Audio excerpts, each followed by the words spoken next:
Taga dito ka, di ba? So, yung ano, Hindi, yung ma'am. boyfriend ni ate ni Kim. Kayo yung ano ni Basha, hindi. Sino yun, ma'am? Ay, sorry. Ang dami, di ba? Yung boyfriend ni ano,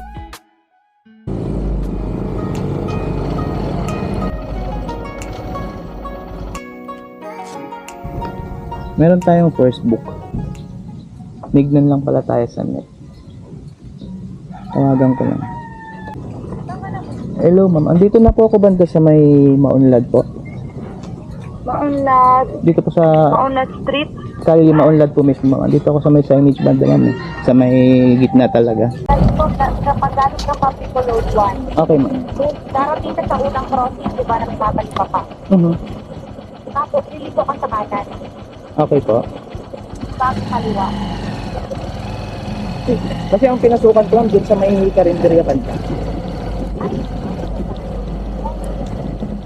Walang kasi, dito ka sa kabila. Hindi kaya nayatid kita dati sa salon, ma'am. Gano'n.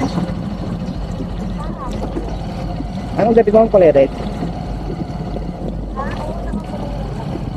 Mag-base lang ako, ma'am. Nakarit din ka sa akin. Baka sumabog. Yan, ganun. Pwede na po, di ba dati? Ay, ma'am, good morning. Sa salon, ma'am, dun sa Santa Monica.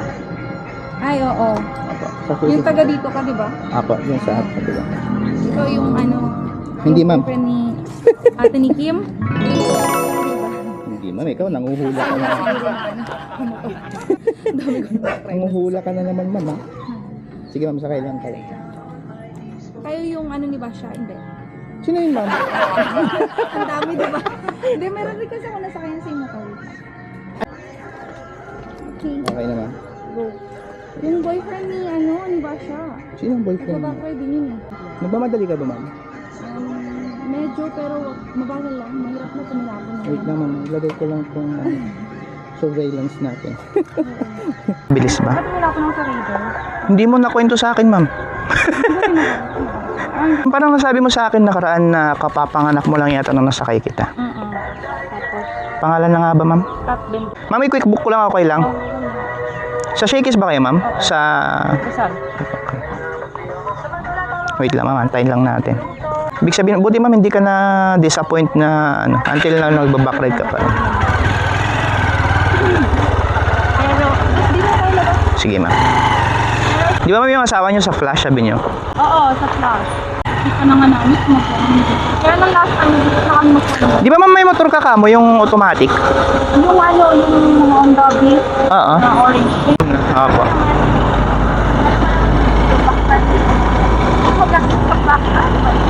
Opo, ma'am, lalo kung balikan. Ah, ganun.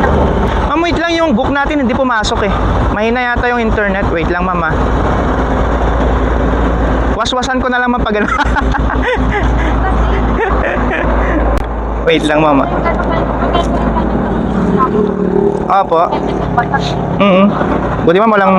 Kung sabi na ako ha, nagpupush at ako kasi, sir, hindi ko na lumapat ko na kasi. Sir, yung hindi malaking bao. Akala ko yung... Nahawakan ko pa. Sige ako, gaya, di ba mataya po? Opo, pag malaki. Pag mabilis yung takbo siya. Ah, opo. Pag hindi mo hinawakan, siyempre, ano yung helmet? Mulak niya, sira na yung tinupan ka. Opo. Mulak niya mismo. Siyempre, ako takbo siya ng motor. Hinahawakan ko naman. Ah, ma'am, pag mahangin, no? Meron akong helmet dun, ma'am. Ano lang kasi madumi. Medyo madumi na. Kaya bumili ako ng bago. Wait. Ano lang, for the safety ng passenger. Then, nung tumila ko na ako kung bakit yung helmet ko, bagus yung ulo ko. Opo. Buti na lang gaya yung helmet yung time na yun. Dito rin. Dito din, ma'am. Dito ako noon. Pero hindi naman kayo mabilis, ma'am. Rider na yun. SRM. Tapos, sabi dito. O tama, dito ako tumila ko noon. Ano, ma'am, nabangga, ano? Balik ko sa mga road. Kami, pinagano niya kami. Opo. Cross na, nabunggo namin yung pwet niya. Sakto na. Anyway, ito na. Okay na, ma'am. Pag gusto mo, ano talaga ako? Oh, nasabi mo nga nakaraan eh. Paalam ka pa nga last time, ma'am, na baka pwedeng baka pwedeng magsalita ka eh. Yung iba kasi, ma'am, hindi makafocus sa pagdadrive pagka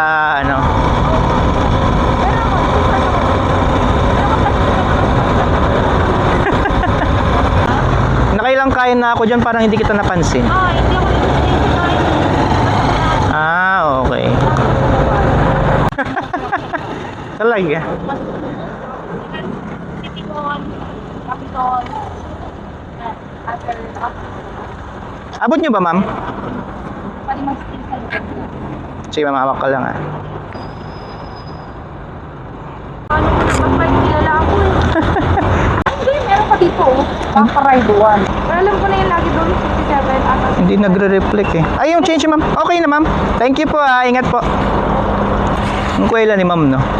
Si ma'am mahilig talaga magkwento.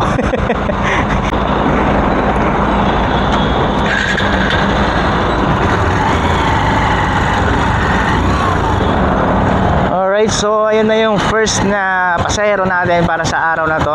Napakakwela ni ma'am, mahilig talaga siya magkwento. One time ko palang nasasakay si ma'am, pero parang alam mo yun, lahat na lang nakwento niya na ngayon. Nakwento niya na rin last time. Mga ginagawa niya, parang alam mo na. Yan yung mga masasarap isakay sa backride. Kapag mahilig ka naman makinig, hindi ka maboboring sa buong biyahe nyo. Hindi ko alam kung saan ako tatambay. Init kasi, tapos medyo makapal yung damit ko. Meron na tayong second book via app.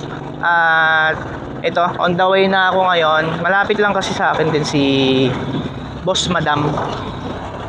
Nasa ano lang to nasa 650 meters lang daw to kanina, sabi ni Google Maps. Kaya ito, malapit na tayo.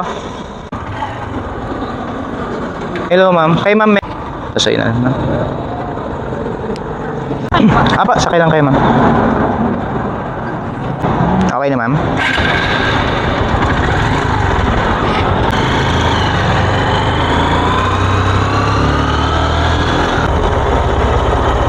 Ito kayo banda ma'am.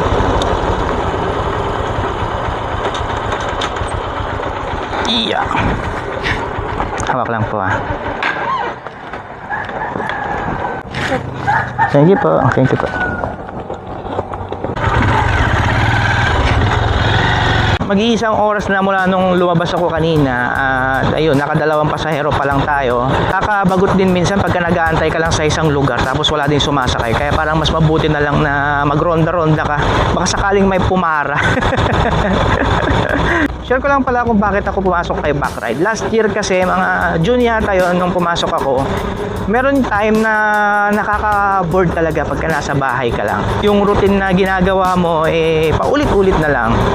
Minsan gusto ko rin mag-ride pero hindi ko naman alam kung saan ako pupunta. Dahil karamihan naman sa inyo, alam naman na hindi talaga ako taga rito sa Palawan. So si Backride yung naging way ko para makapasyal, makagala kumbaga.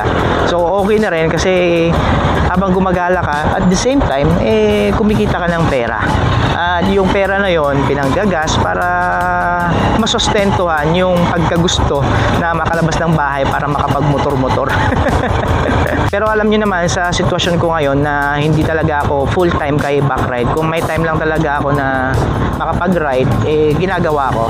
So naisip ko lang para lagi akong updated sa inyo na sana kaya kong i-maintain na makapag-upload ng video habang wala pa tayong mga tutorial na nai-upload tungkol dito kay XR natin. Kasi yung YouTube natin sa ngayon umiikot kay XR dahil yun nga yung motor natin. So yung mga update natin, mga upgrades, kung meron mga upgrades, mga parts na kailangan palitan, at least magkaroon kayo ng idea, maging reference yung video na ginagawa ko para pwede nyong gawin or hindi sa mga unit na hawak ninyo. Sa tingin ko yan lang muna para sa araw na to mga best friend. Maraming salamat sa laging pagsubaybay at pagsuporta sa ating vlog. So kita-kita tayo sa next na video.